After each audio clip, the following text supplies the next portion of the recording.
आज का जो हमारा टॉपिक है वह समांतर श्रेणी के n पदों का योगफल है। देखिए, तो समांतर श्रेणी के n पदों का योगफल, यह भी समांतर श्रेणी का ही एक भाग है, उसमें का एक टॉपिक है कि समांतर श्रेणी के n पदों का योगफल क्या होता है। तो आइए जानते हैं समांतर श्रेणी के n पदों का योगफल जो है कि किस फार्मूले से निकाला जाता है। इसके पहले जो है कि समांतर श्रेणी के n पदों का योगफल, समांतर श्रेणी के n पद निकालने के लिए फार्मूला आपको बता दिया गया था।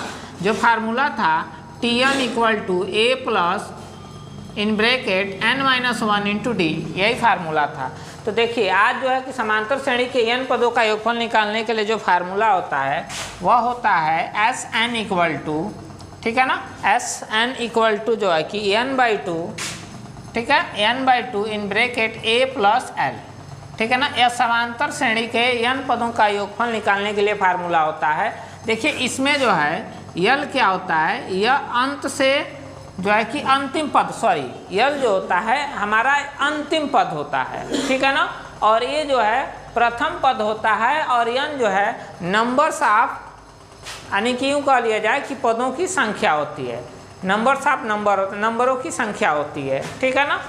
तो यह होता है। इसके अलावा इसके स्थान पे हम चूँकि जानते हैं कि यहाँ पे ये L equal to a plus n-1 into d भी होता है, यह भी एक फार्मूला होता है। तो यहाँ पे हम L का वैल्यू भी पुटअप कर सकते हैं। जैसे देखिए, Sn equal to n/2 in bracket a plus, और L के स्थान पर लिख सकते हैं a plus n-1 into d.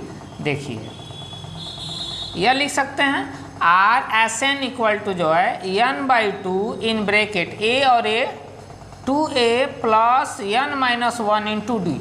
देखिए, यह भी जो है, यह भी n पदों का योगफल जो है कि इस फार्मूले से भी निकाला जाता है। इन दोनों फार्मूले में विशेष कोई डिफरेंट नहीं है, क्योंकि आप जानते हैं कि L इक्वल टू जो है कि a plus n-1 into D होता है, ठीक है। उसके बाद जो हमारा अगला टॉपिक है n पदों के योग से nवां पद ज्ञात करना। जो अगला हमारा टॉपिक है n पदों के योग से nवां पद ज्ञात करना।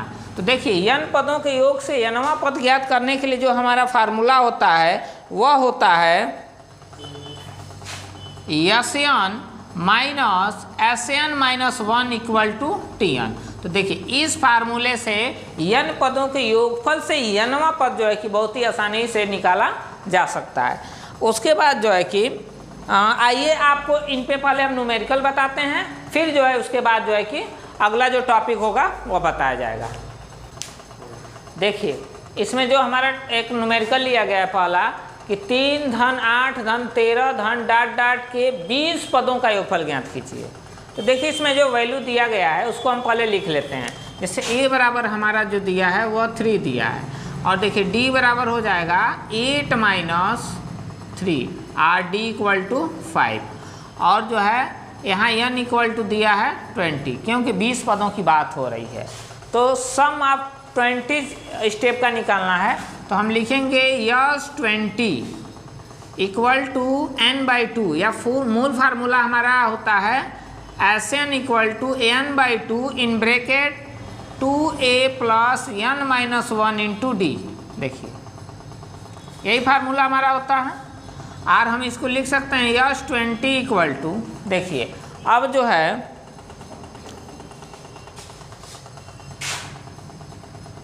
यहाँ पे हम लिखेंगे 20/2 इन ब्रैकेट 2 गुणे 3 धन 20 माइनस 1 गुणे डी का मान है 5। देखिए यहाँ पे, तो देखिए यह कैंसिल होगा तो यह हो जाएगा 10, और इन ब्रैकेट यह हो जाएगा 6 प्लस 90 इंटू 5, ठीक है, यानी कि 10 इन ब्रैकेट 6 प्लस, ठीक है ना। और 19 का जो है 5 में यदि हम गुणा करते हैं तो यह कितना हो जाएगा, देखिए 9×5 = 45, और 5 और जो है कि 5 और 4 9 95, ठीक है ना। यह हो जाएगा 10 गुणे, और इसमें हम ऐड करेंगे तो यह हो जाएगा 101, और देखिए यहाँ पे हम 10 से मल्टीप्लाई कर दें तो 10 1 10, यानी कि 1010 जो है कि यह हो जाएगा, यानी 20 पदों का योगफल जो है कि 1010 हो जाएगा। इस तरह का न्यूमेरिकल दिया रहता है तो हम बहुत ही इसको आसानी से सॉल्व कर सकते हैं। अब देखिए अगला हमारा जो टॉपिक है समांतर माध्य। जैसे समांतर माध्य हम किसे कहते हैं, इसका पहले हम डिफिनीशन जान जाए या इसको बखूबी जान जाए। तो देखिए समांतर माध्य जो होता है, यदि 3 राशियां दी गई हों और वो समांतर श्रेणी में दी गई हों, 3 स्टेप या 3 संख्याएं दी गई हों और वह समांतर श्रेणी में दी गई हों, तो उसका जो मध्य पद होगा वही उसका समांतर माध्य होता है। ठीक है, जैसे मान लीजिए कि दिया हुआ है 2, 4, 6, तो देखिए 3 संख्याएं ली गई हैं, तो यह चौथी जो बीच की संख्या होगी 4, वह उसका समांतर माध्य होगा। ठीक है ना, इसे हम समांतर माध्य कहते हैं। अब समांतर माध्य जो है कि निकालने के लिए इसके लिए फार्मूला होता है। तो समांतर माध्य निकालने के लिए जो फार्मूला होता है वह होता है A = A+B/2। देखिए इस फार्मूले से जो है कि दी गई संख्याओं का हम समांतर माध्य निकालते हैं। जैसे 4 और 12 का समांतर माध्य ज्ञात कीजिए। क्वेश्चन पूछा गया है कि 4 और 12 का समांतर माध्य ज्ञात कीजिए। तो 4 और 12 का समांतर माध्य ज्ञात करने के लिए फार्मूला A होता A+B/2, R4 + 12/2 यानी कि 16/2 यानी कि यह 8 हो जाएगा। तो 4 और 12 का समांतर माध्य 8 हो जाएगा। तो इस मेथड से जो है कि हम दिए गए संख्याओं का जो है कि बहुत ही इजीली प्रोसेस से समांतर माध्य निकाल सकते हैं। एक बार आपको फिर से बता दें कि समांतर माध्य यदि 3 संख्याएं दी गई हों और यदि वह तीनों संख्याएं AP में हो, ठीक है ना, तो उसका जो मध्य पद होता है वही उसका समांतर माध्य कहलाता है। ठीक है, देखिए तो समांतर माध्य हो गया। जो एक्चुअली जो हमारा जो टॉपिक था वह समांतर श्रेणी था। तो देखिए समांतर श्रेणी में आपको 3 वीडियो इसको लेकर के 3 जो है कि क्लास आपको अटेंड किए गए हैं। इसमें जो है आप लोगों को पूरा समांतर श्रेणी के जो फार्मूले होते हैं वह सारे बता दिए गए हैं और जो उनका मूल जो है कि बेस होता है वह सारी चीज़ें बता करके और अंत में जो समांतर माध्य दिया गया है अभी आप लोगों को बता दिया गया है। और इसका जो अन्य वीडियो है उसका जो डिस्क्रिप्शन में जो है कि इनके जो है कि लिंक डाल दिए जाएंगे।